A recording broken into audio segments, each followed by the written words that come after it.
Secondly, there's been a change of military advice in the United States.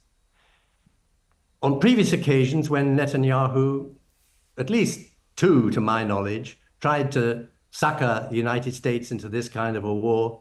Hey, welcome back everyone. So glad you are here for this one because this video is something else entirely. So what we have got here is a full panel going head to head over one of the most consequential military decisions in recent memory. A retired US Army commanding general, a former UK ambassador to Iran, a progressive media founder, and a conservative commentator all in the same room. And nobody is holding back. The debate gets intense fast, and the credentials in this conversation make every single exchange hit differently than your average political argument. Stick around all the way through because the moment that closes this out is genuinely one of the cleanest on-camera fact checks you will ever see, and you do not want to miss how it lands. Also, before we get into it, drop a comment and let me know where in the world you are watching from right now. I always love seeing how far this reaches, so tell me your city, your country, whatever you are comfortable sharing. It genuinely makes my day reading through those. Alright, let us get into it. Ben Hodges, you're a retired American Army officer, you're a commanding general. From a purely military perspective, what is your assessment of how this war has gone so far? Well, of course, I have to tip my hat to the U.S. Navy, the U.S. Air Force, and the Israeli Air Forces, and our intelligence professionals who have helped them accomplish what's been done so far. I mean, there's no denying from a military standpoint, the enormous damage done to Iran's military capabilities. Right.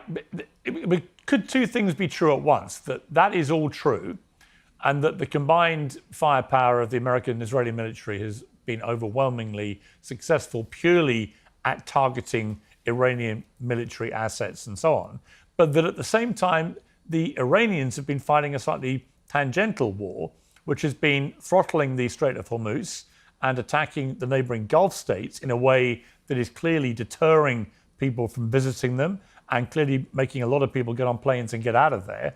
And that their strategy appears to be meeting military might with economic tactics, which are proving to be unexpectedly effective.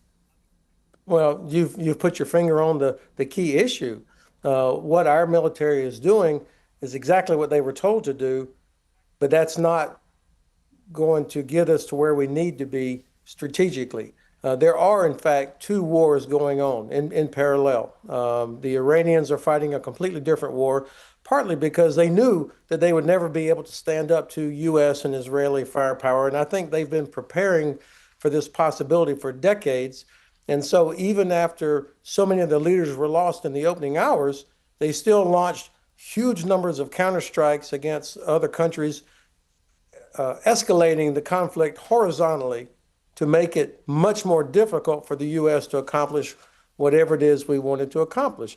Now, and I have to say this, it's not entirely clear exactly what the desired end state is. There's been, for the U.S., there's been a lot of talk about we don't want the Iranians to have nuclear weapons. True. We don't want them to be able to launch ballistic missiles. True. Then there was talk about regime change, then backed away. We want to protect the protesters. You don't hear anything about that anymore. And then today, the admiral in charge of Central Command, who's doing a hell of a good job, he said, you know, we've got to make sure that we deter the Iranians from ever disrupting oil flow through the strait. That's a great objective, but that was not even mentioned 19 days ago. So this is the problem when there's not a clearly defined end state. This is how you get mission creep, and that's what really worries me the most. Here is what nobody wants to say out loud. Winning individual battles does not mean you are winning the war, and a retired commanding general just said it on camera, clearly, without flinching. Ben Hodges is not some random commentator. This man spent decades inside the U.S. military machine. He knows how these operations work from the inside, and when someone with that resume sits down and says this, Ben said this, what our military is doing is exactly what they were told to do, but that's not going to get us to where we need to be strategically. You need to stop and really absorb what that means. He is not criticizing the soldiers. He is not attacking the mission. He is saying the strategy itself has a fundamental problem, and here is what people miss. There is a massive difference between tactical success and strategic success. Cenk, you can win every single engagement on the ground and still lose the bigger picture. History has shown us this over and over again. You have to understand what mission creep actually is. It does not happen overnight. It starts quietly. The original goal shifts slightly, then it shifts again. Then someone adds a new objective, then another. And before anyone realizes it, the mission looks nothing like what was announced on day one. Ben made this crystal clear when he pointed out that the objective of protecting oil flow through the strait was not even mentioned 19 days earlier. That goal appeared after the war started. That is not planning. That is improvising under pressure. And this is the part that demands serious attention. Yeah, when Ben said it is not entirely clear exactly what the desired end state is, that is one of the most alarming things a military expert can say about an active conflict, because if the people running the operation cannot clearly define what victory looks like, how does anyone know when it is over? How do you tell the public we succeeded? What are the troops fighting toward exactly? This is the strategic question that cuts across party lines. The military is exceptional at executing orders. The question, the one generals and diplomats keep raising, is whether the orders themselves were built on a coherent plan. And right now, a man who wore that uniform for decades is sitting there telling you they were not. Right, it's Richard Dahl. Welcome to Uncensored. I mean, just from a diplomatic point of view, the Trump administration appears to be saying that we had no idea the Iranians might attack the neighboring Gulf states, which I find extremely hard to believe. I mean, the two things that I would have thought would be entirely predictable if the Americans and Israelis launched up such a massive attack on Iran would be that they would try and close down the Strait of Hormuz, and they would probably attack American bases along the Gulf states, because that would be the leverage they could then get themselves. Why would anyone be surprised by this? There was no reason to be surprised. This kind of a war has been war-gamed on many occasions in Washington, and the end result was always conflict over the Strait of Hormuz. And if the US Navy got in close, losses of large United States naval ships.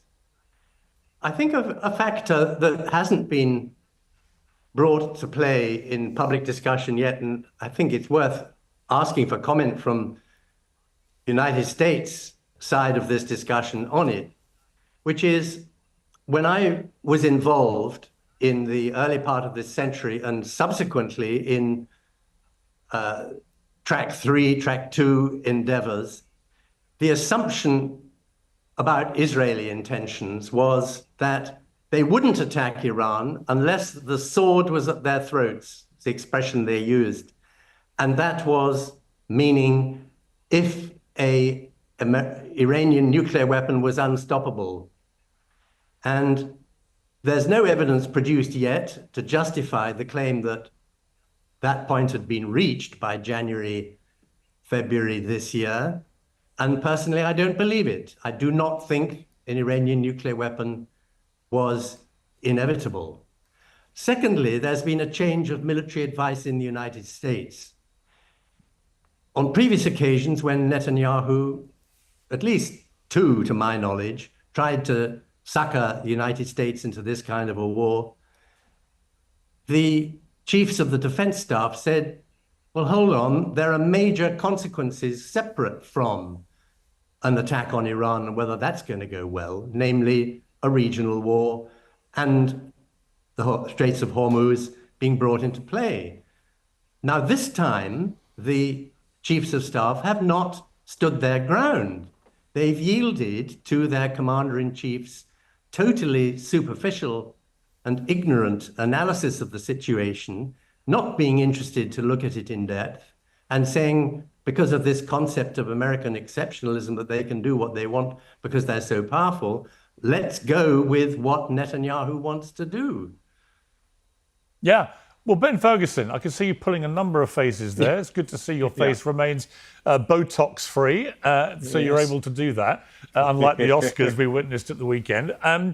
But in relation to this, I'm really concerned about this, and I'm concerned about where Donald Trump's head is on it. I was asked on the BBC at the weekend, does he really have a clue what to do here? And I replied, honestly, I don't think he does, because I think unlike Venezuela, which he likened this to very early on, it would be another Venezuela, he's decapitated the head of the regime, killed the Ayatollah and many of the top people, and carries on doing that.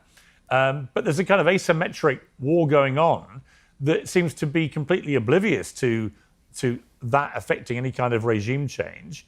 The IRGC are still clearly in control. There is no sign of any uprising on the street whatsoever. This is the moment the factual record starts doing real damage to the official narrative, because what Sir Richard Dalton just laid out is not an opinion. It is documented, it is historical, and it is serious. Let me give you context on who Richard Dalton is, former UK ambassador to the Islamic Republic of Iran. This is not someone who read about this conflict in a newspaper. He was in those rooms. He was part of those diplomatic conversations. So when he speaks, he is not speculating. And the first thing he said is important. Richard said this: there was no reason to be surprised. He was talking about the Strait of Hormuz crisis and the attacks on Gulf bases. Every single outcome now being described as unexpected. Richard is saying those outcomes were known. And then he went further. He said this kind of war has been war-gamed on many occasions in Washington, and the end result was always conflict over the Straits of Hormuz. Always. Not sometimes. Not occasionally. Always. So when officials stand in front of cameras and describe these events as shocking, you now have a former ambassador telling you those same officials had access to war game results showing exactly this outcome. That is a credibility problem that does not go away. But here is where it gets even heavier. Richard then brought up something that had not been widely discussed. He said that on previous occasions, when military action of this scale was contemplated, at least twice to his knowledge, the military leadership pushed back. They said, hold on, think about the consequences. And both times, that pressure worked. This time was different. Yet Richard said the institutional checks did not hold. The people whose job it was to say, wait, think this through, they did not do that this time. That is not a partisan claim. That is a structural observation about how the decision-making process broke down from someone who watched it operate for decades. Partly because I suspect so many protesters got killed in January, but also because of the constant risk, obviously, of bombs flying through the air. But none of those early predictions that Trump was making so confidently have manifestly played out. And now it looks to me like he's really scrambling for a way to get out of this that claims any kind of victory that can make any sense to people. And the longer it goes on, the more damage it will do to him politically, right when he least needs it, which is in the run-up to the midterm elections. I mean, you as a Trump fan, as a Republican, but desperate, presumably, not to lose the House and potentially the Senate in November, you must be starting to get twitchy about this, aren't you? No, I'm not. And that's because I think there's a couple of misconceptions here. One, this has been insanely successful, as it was mentioned by your first guest. What the president has been able to accomplish is incredible. The number of people that have been taken out in the leadership is incredible. The minimal loss of life of Americans is incredible. And there's two different victories here that you can have, and the president understands this. The first one is the one I care about the most, and that's national security. He said he had an objective, and that was to make sure that Iran, who is on record as saying they wanted a nuclear weapon, and if they get it, they want to kill the little Satan, which is Israel, and the big Satan, which is the United States of America. They're the number one state-sponsored terrorism. They've killed more American soldiers than anybody else in the world in my lifetime. Those are all facts. His big victory is making sure they are not a threat. That is the victory that I care about the most. Now, there's a second PR victory. If you have the people show up and rise up and the Ayatollah falls and the regime falls, the way that the president and many would love, that is the victory that you get for TV, and it gives you a bump, and that would be amazing for the people. But to be clear, I don't think the president is nervous the way you're describing it at all. His objective was to make sure they were not a threat to the U.S. and to the world. That is the same objective, I think it's clear, for Israel, except instead of the U.S. are saying to Israel directly. They're still doing that right now. The second part about the Strait of Hormuz, the idea that Donald Trump didn't think of it, that is one of the biggest narrative lies I've seen in a long time by many on the left and the media.